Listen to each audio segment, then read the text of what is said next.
Time now to hit the back roads on Yamaha's all-new for 1999, the 1300 Royal Star Venture. This isn't the first time Yamaha's used the Venture name. However, other than the cases, this fully dressed touring bike shares very little with its predecessor. Powering the Venture is the same 1,294cc V4 found in all Royal Stars. However, bigger 32mm carbs, hotter cams, and better airflow elevate both this Royal Star's horsepower and torque figures above its siblings. The Venture also sports a new frame, air-adjustable suspension, and running gear, making it longer, stiffer, and taller than the rest of the Royal Star cruisers.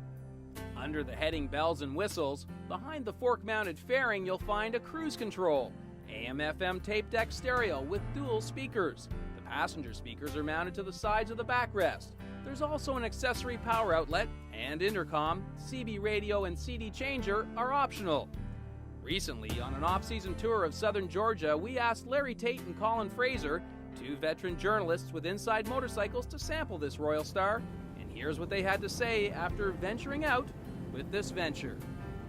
So it's kind of a new thing for Yamaha, and while it's a full-dress tourer, it's a little different in concept. It has a fork-mounted fairing, for example. Although the weather protection is quite good with the blowers and so on, it's not done in that sort of integrated full jelly bean look that you're sort of used to from pure touring bikes. Refrigerator. Yeah, for the last few years. The finish is really good. I mean, they've made a real effort in the last few years with the Royal Star line to pick up to the absolute top quality stuff with that. And this is not a cheap motorcycle, and that is important. The people who buy a bike like this are going to expect it to look really good. Yeah. So I'd say it's a welcome addition to the heavyweight touring family, basically. Performance is considerably different from the other Royal Stars, which are what I would call more sort of pure boulevard cruiser type machines. The frame on this is basically completely different from the other Royal Stars. It's a much more solid platform. Got a little more ground clearance than the others do. The only thing I'd say negative about it is that occasionally at higher speeds and crosswinds especially, the front end feels a little vague, and that may be just because of this large fork-mounted fairing, which certainly feeds some weight, and if the wind is blowing crossways, it does tend to push on the fork. And that's the one downside to a fork-mounted fairing. It has more effect on the front-end handling. And when Larry touched on the changed frame, I think it's a big improvement. Yeah. And although these bikes are not necessarily designed to be ridden hard, it is always fun to ride a bike on a winding road, and this one is more responsive and more confidence-inspiring than previous Royal Stars. Yeah, very much so. I mean, it's a big motor. It's 1,300 cc's, and you don't expect it to spin very quickly. There's a rev limiter, so if you do wind it out, it tells you in no uncertain terms that it's time to stop and grab another gear. Mechanically, it's interesting in what they've done some rather inventive things. Unlike some big touring bikes, that the gas tank actually is in what you think of as the gas tank, so there's not much room down below for an air box, an induction system. So these little boxes down in here behind the leg shields are actually part of the air intake system. It gives a little more room for the motorcycle and carburetors to breathe. Well, it's rather an ingenious solution to a problem of getting some more power. Well, packaging is an issue on these sort of retro cruisers, I think, where you're going to put everything and you don't want it to look like that refrigerator, and this is a good way to do it, and they seem to have integrated it with the rest of the styling cues of the motorcycle, but that's another subject. Yeah.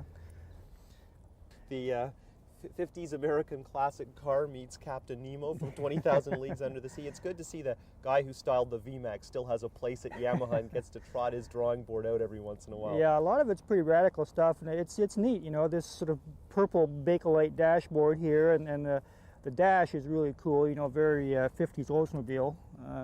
It's electronic as opposed to an old needle, but it works, it's really cool. Interesting shape in the front, as you say, this sort of Captain Nemo marine, submarine look to the fairing is audacious, but I think it works. I quite like it.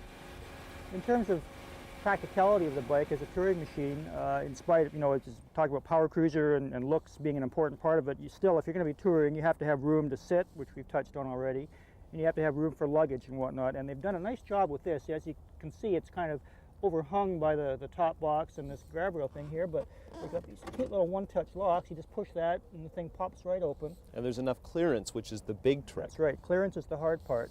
So there's lots of room in there. And again, Colin, if you could pop the top box, you can see there's room in there for a couple of full-face helmets. It's quite large. Lots of room.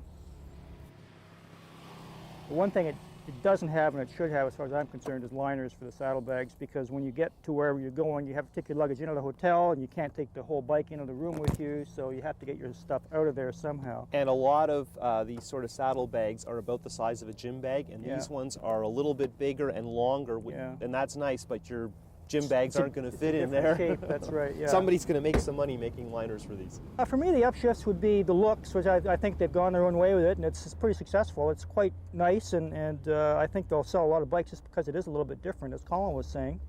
And the other upshift for me would be the big improvement in performance on the rest of the Royal Star line. The engine is much nicer, the chassis is definitely improved, the brakes are pretty good. They just done a nice job of packaging it without worrying too much about making it look and forgetting about the rest of it.